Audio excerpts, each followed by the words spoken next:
જીવા રામ લક્ષ્મણની વાત.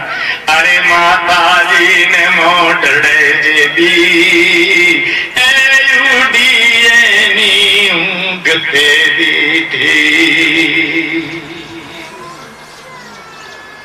હું કહેતી દીકરા ગુખરો લાકડી પોપટ તું તો ફેરવી લેને આદરે બાળા ફેરવી લેને એક દી તારે હાથ રેવાની એ આતી બંબોડ ભવાની. એ મારા લાલ તો દાવી લે મીઠી ધાન ખાવાનો વ્યવધારિક અને સમય નથી. આ રમી લે ઘુઘરો લાકડી ભોગટે તારે રાતી બંબોડ લોહીમાં બંબોડ વહાની ઉઠાવવાની છે. રાત દિવસ સુતા વગર તારે જુજવાનું છે બેટા.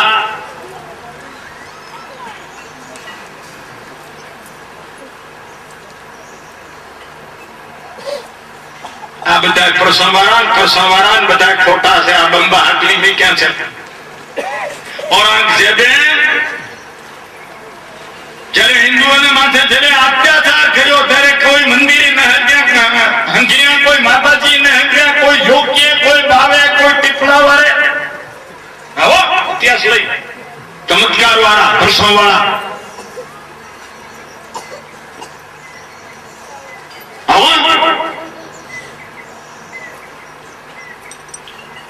મુર્ગી કેમ પરવાજામાં ભાગી ગયું હતું ને લશ્કર ને દેખી કે બચી જાતા. મંદિરોમાં ગળ્યું સમજી કે માતાજી ના ભગવાન ના મન હોય ને ગોતવીઓ ન પડી. સીધી ગાડીઓ ભરીને હાલી નીકળ્યા. કોઈ પરવાજામાં ભાગી ગયો તો હજી રહી ગયા. તમારો ચમત્કાર.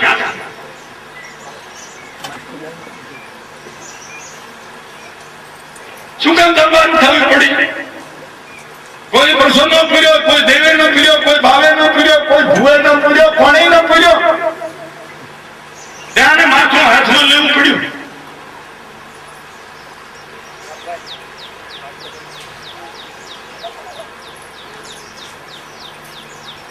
અમારે તો શ્રદ્ધાથી કામ થાય.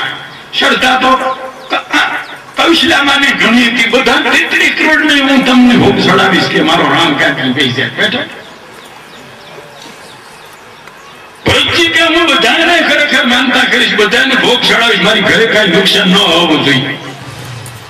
રામ લક્ષ્મણ સીતા વનમાં જાતા, પિતા ગુજરી ગયો. આ કઈ માનતા તો આડી ના આવી. એમાં અમારે માળીઓ બહુ ચડતા હોય.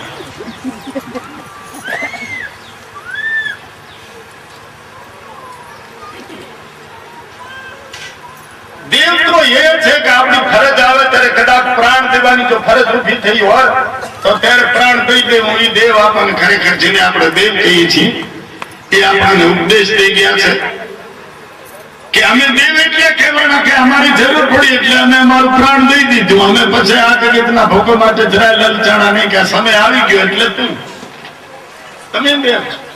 અને નારિયેલ માની બધી વાતો કાઢી નાખતા હો તો એ નાટક છે તમારું. એમાં કઈ નહીં. અને તમે મરી જવાની અંધશ્રદ્ધા. અરે ભાઈ સાહેબ, અંધશ્રદ્ધાથી બહાર નીકળો.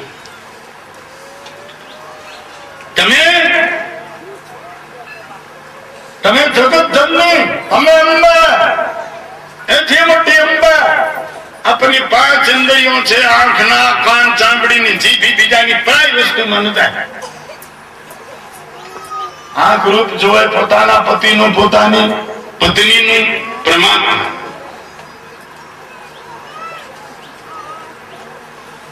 કાન સાંભળે કલ્યાણ માટેની ધર્મની વાતો. નાક સત્સંગના ભાવની સુગંધ લે. જીભ સત્સંગનો રસ ચાખે. ચામડી એ ખરેખર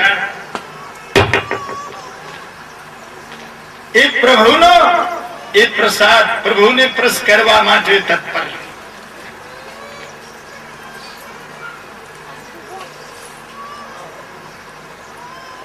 કબીર સાહેબે આમ કીધું છે, તમે ભગવાન જ છો, આ પાંચ ઇન્દ્રિય વશ કરી લે. તમે દેવ્યાની દેવીઓ છો, તમને ભગવાને જે દીધું છે એમાં સંતોષ વાળી લો, બીજું દુનિયામાંથી ભૂલી જાઓ. હતું નહીં આપણા માટે છે ને. આર્ય કહેતા છે કે અમને છૂટ ચાહતા એમ છે ને કે ભાઈ એમ કે છે.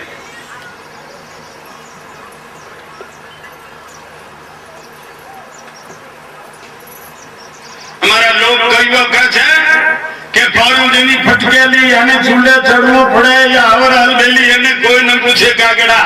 મારા બાપ તો આમાંથી સુગંધ પ્રગટ કરવી હોય, આડો પાડોમાં, કુટુંબમાં, ગામમાં, સમાજમાં, દેશમાં, તો ચૂલે તો ચડવું પડશે, ખતમ તો થવું પડશે.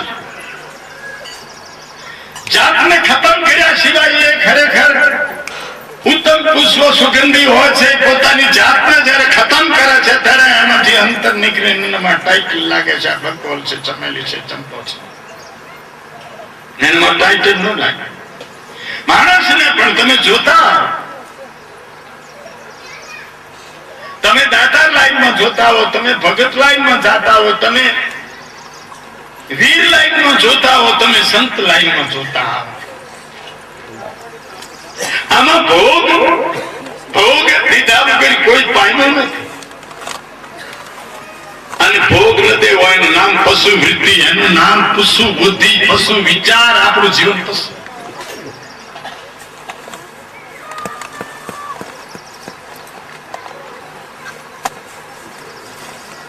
કેવી સુગંધ નીકળે,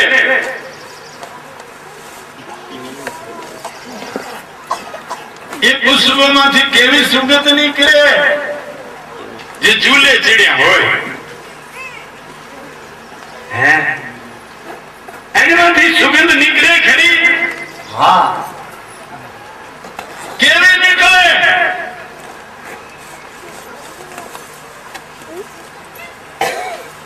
કે આ સૃષ્ટિમાં જે ભારતીય વિચારો જ્યાં સુધી છે સાબિત છે ને, વેદ વિચારો સાબિત છે ને, ત્યાં સુધી એ સુગંધ વધવાની પણ ઘટવાની નહીં. હું ત્યાં સુધી કહું છું.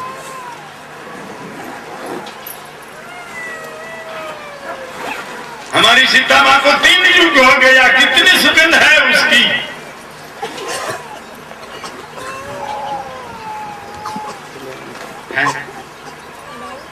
हमारे तारामती माँ को, अनसुया माँ को, सांडिली माँ को,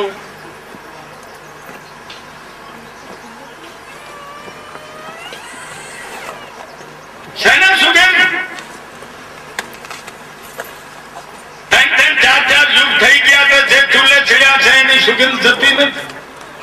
ભગવાની મેં ચૂલે ચડ્યા છે. મફત વાત ન જોતા, બે પાસે હાથ નો રાખતા,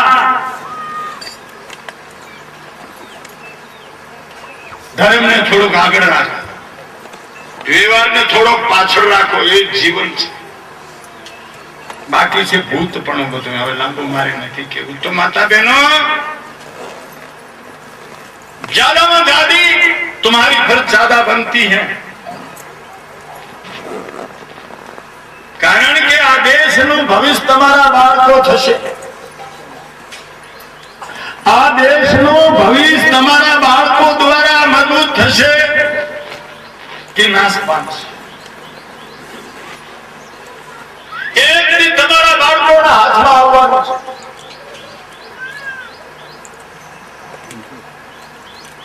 આ દેશનું ભવિષ્ય આપણા બાળકોના હાથમાં આવે તો એ બાળક આપણે કેમ બનાવવું જોઈએ, આપણે એને કેટલી ફરજ, શું ભોગ દેવો જોઈએ, બધું ત્યાગવું પડે બાળક બનાવવું હોય તો. હમણાં આપણે વાત કરી ગયા શિવાજી મહારાજની. વિજાપુરના બાદશાહ એક વખત બોલ્યા હતા, 12 વર્ષના હશે તો જોવા માટે તારા મોરને લેતો આવજો ને જોયું કેવો છે. આ કઈ સાહજી શીખડાયું તાજમ બાજમ કરવાનું, પણ આને હું જઈને કાંઈક એવો ચક્રી આવી ને એવું કરી નાખ્યો દોડમાં. તો આ ક્યાં આયા તો કે હોશિયાર ના ભાઈ સનાધિપતિ હોય તો બુદ્ધિ તો હોય ને કે આ જાણી થઈ ગયો તો કે એસા હો જાતા હે કભી તો લે જાતા. ઘરે આવીને કહી દીધું માને કે માં હું અહીં રહી નહીં મારું મગજ બગડી જશે આપણે જાતો નહીં પૂના. જીજાભાઈ શાહજીને કીધું તમે બીજા લગ્ન કરી લે અને મગજ અહીં બગડી જાય અહીં ઠીક નથી રહેતો હું પૂના લઈને આને જાતો તમે બીજા લગ્ન કરો. આ દીકરા થઈ શકે શિવાજી મહારાજ જેવા ધણીની બીજી પરણાવી અને પોતે દીકરાને જે ખરેખર તૈયાર કરે છે આ દેશની બે દીકરીઓની લૂંટાતી ઇજ્જતને બચાવવા માટે લૂંટાતા ધર્મને બચાવવા માટે પતિનું સુખ છોડી દીધું.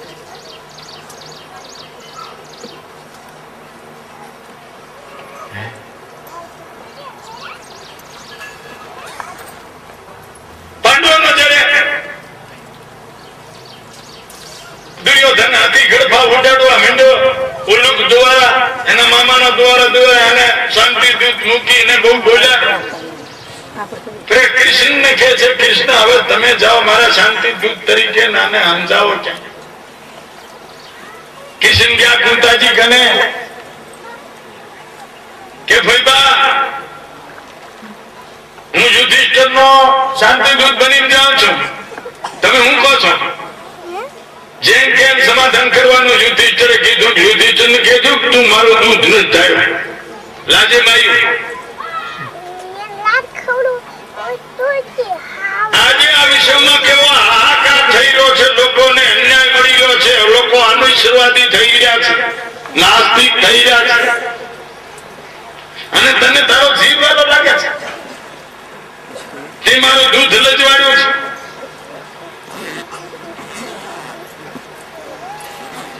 અન્યાય સામે લડવા માટે દીકરા આપી દીધા પતિ આપી દીધા